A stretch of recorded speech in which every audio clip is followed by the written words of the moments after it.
Hello YouTube, Dave here again. Over the course of operating this channel or making videos for this channel, I've gone back and looked at several of the 3.0 books that I have in my collection. And one of the common things that I've noticed is, at least with the hardcover books, is that they tend to be on the underwhelming side. One of my most recent videos was looking at the Deities and Demigods book, and I kind of just realized that I haven't really painted the best picture of D&D 3.0. They had a lot of softcover supplements, which were really great. Unfortunately, I don't really own too many of those. I have the Stronghold Builder's Guide and the Character Builder's Guide, and those are the only two softcover books that I have. I don't have things like Tome and Blood and Sword and Silence and Masters of the Wild, Defenders of the Faith, or anything like that, unfortunately. So I'm kind of left with a sample size of not so great books. Like, I've gone back and tried to revisit some 3.0 books from my past and hoping that I'd like them more than I did. And a lot of them just tend to be interesting ideas that are very poorly executed.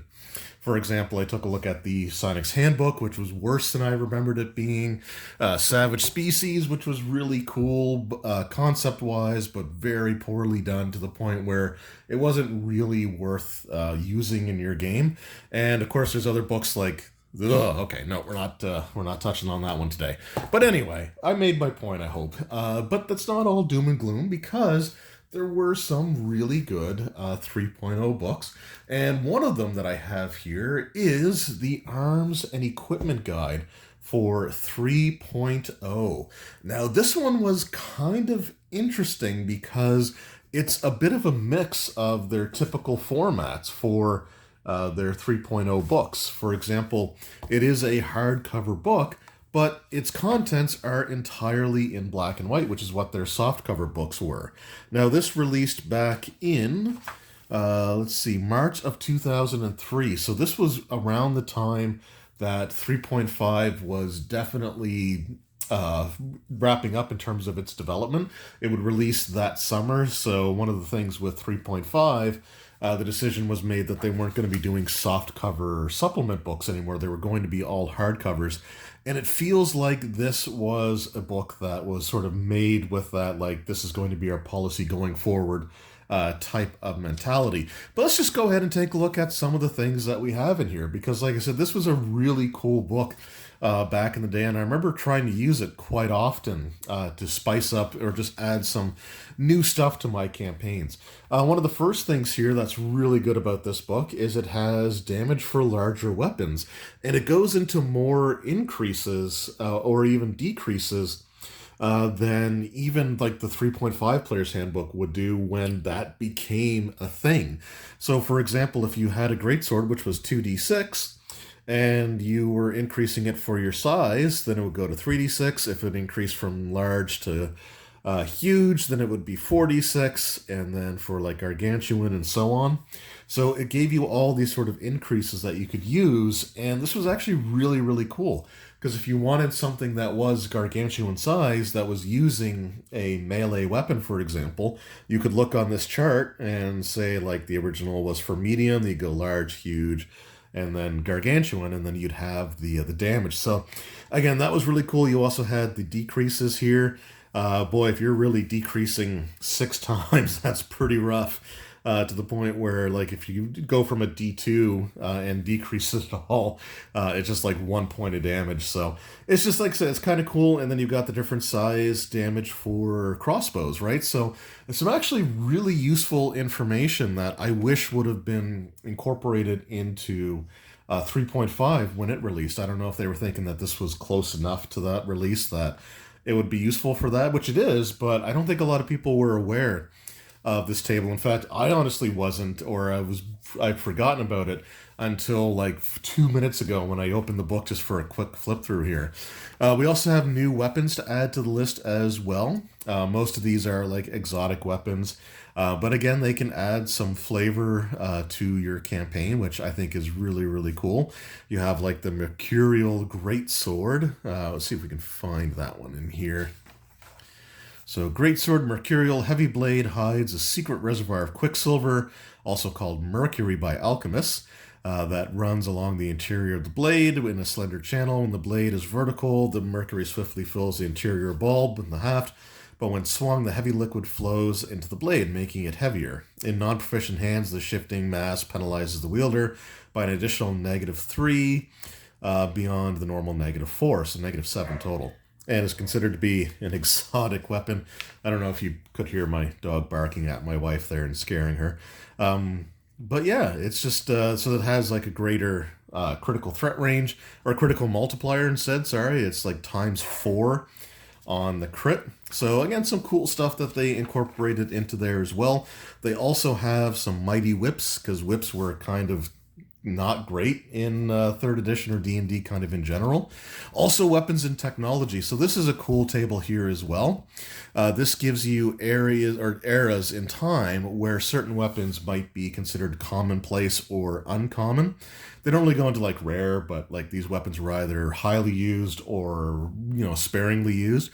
But again, if you wanted to run some campaigns that were more based off of like historical eras, for example, like the Dark Ages or the Crusades era, then you can use this to determine what weapons might be appropriate for that. You've also got low-tech weapon hit points, which again, if you have somebody with the Sunder feat, could be really, really useful.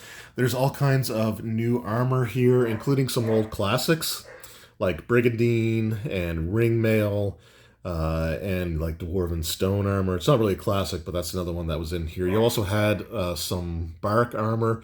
So you had different armor types that, like druids, for example, could use the bark armor. I think they could even use the coral armor as well, because it's considered natural. But again, just some really cool additions to your campaign, new material types to add different effects to your armor. So lots of great customization stuff here, adventuring gear. Again, just an expanded list of that stuff, which is a lot of things that you may not necessarily think of, but might come in handy. For example, if you're going into a tropical area, insect netting might not be a bad idea. Or if you're just a dwarf and you want to have like some stuff to make beer, mead, or stuff like that on the road, then you got the Dwarven Brewmaker. You've got like glass cutters and ice axes for climbing treacherous areas like that. Animal calls. Again, just some, like I keep saying this and I should stop because it's getting really redundant, but you just get all kinds of really cool stuff to add on here, right? You can have like smugglers, clothing that you can add, like have pockets that, you can store things in that's hard for others to find. Edible items, special and superior items. Poisons, a huge poison table there if you wanted to use that for your campaign. And this has vehicle rules in here. So if you wanted rules for like combat between like chariots or wagons, or even there's like ship nautical combat in here as well, this book will have you covered with that. And we're actually running, I'm playing in a 3.5 campaign where it's kind of nautical themed, and we're doing a lot of like ship-based stuff right now. So this information can be really, really useful for that, which I think is, again, just great to have. You got airships, exotic mounts. I like the halfling war wagon that they have in there. Again, just some cool stuff. Chapter on hirelings. So something that kind of fell away in the 3rd edition era was having like hirelings and like retainers and stuff like that, which you kind of moved away from. Like you had the leadership feat, which could give you like followers, but there might be situations where you're lacking a vital role in a party and you're going into a dungeon setting.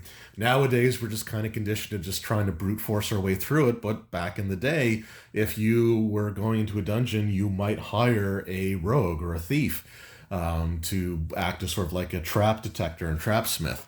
So it's just things that, again, we don't really use a lot anymore, but there's some great rules for them in here as well. You've got mercenaries that you can hire, how to work with them as well.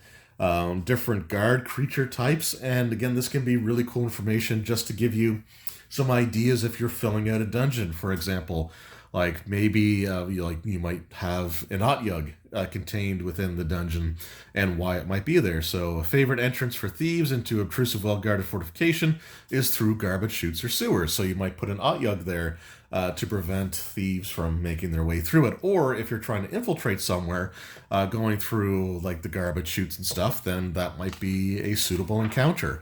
So again, just some ideas, things that you can use to add to your campaign that makes this book really, really useful. But there's also some more stuff in here as well. When we get into like new magic items, and this book also has artifacts in here. So for example, the Rod of Seven Parts is contained within this book and was not in the DMG and didn't even make it into the 3.5 DMG, I don't think either. So it's great to have like some extra artifacts and stuff in here as well. If I see if I can just find that section of the book here. We got rods, staves, wands, some wondrous items. So again, just some new magic items to add to your campaign. And then we've got intelligent items. We should have artifacts here somewhere in this book. Yeah, so here we got some artifacts. We've got Whelm, the +3 Warhammer, Dwarven make. You've got, where is, oh my goodness, puppy keeps barking. So yeah, again, there's some cool stuff in here. I guess I must have passed the Rod of Seven Parts. Oh no, here we go. Here we're going into like some real artifacts. Okay. So we've got the Jacinth of inestimable beauty, the Iron Flask. We've got the Regalia of evil and good and neutrality. And then we should also have the Rod of Seven Parts there as well. And just an appendices with the like tables and stuff for the new items that we have in the book. So again, just a really useful book overall that I don't know a lot of people that actually had this back in the day. The DM that I'm playing in a campaign with, he has this book. And I remember back when I was like designing NPCs and stuff, especially in one of my longer 3.5 campaigns where I did have a lot of like human NPCs. Hi, buddy. My puppy just came in to join me. Yeah, I found that I didn't want to keep using the same like breastplate, full plate, studded leather armor. So I'd have a few guys wearing like Brigadine or Ringmail, or I had maybe like a druid character that was wearing like coral armor. If I had a dwarf, you might have that stone dwarven plate. And some of these things would also be reprinted later in like the Races of books. So like Races of Stone, Wild, Destiny would have some things like that in there again, but it's just always having more options can be great. And things like having an enemy with a Mercurial Greatsword with a ×4 crit and power attacking, especially when you get into 3.5 and the way that power attacking worked there with the two-handed weapon. It was incredible to use that on occasion. So if you're looking to get into 3rd edition or 3.5 and you're looking for something to add to your collection that's going to add a lot of substance to your games, this is a book that I recommend. Like a lot of the other things like psionics and the Savage Species and even like deities and demigods, stuff like that, are okay, but I wouldn't really recommend them. But this is a book that I think is absolutely a must-have if you're looking to get into 3rd edition. So let me know in the comments below if any of you used the Arms and Equipment Guide back in the day for your 3.0 or 3.5 campaigns, or maybe even for Pathfinder 1st edition, because that's still fairly compatible with the stuff that's in here. If so, what was the equipment that you used? Did you use the artifacts? Did you use the weapons or armor? Did you use the hirelings out of this book?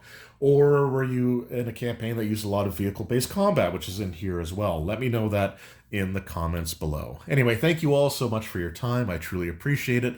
I will see you in the next video. Until then, take care.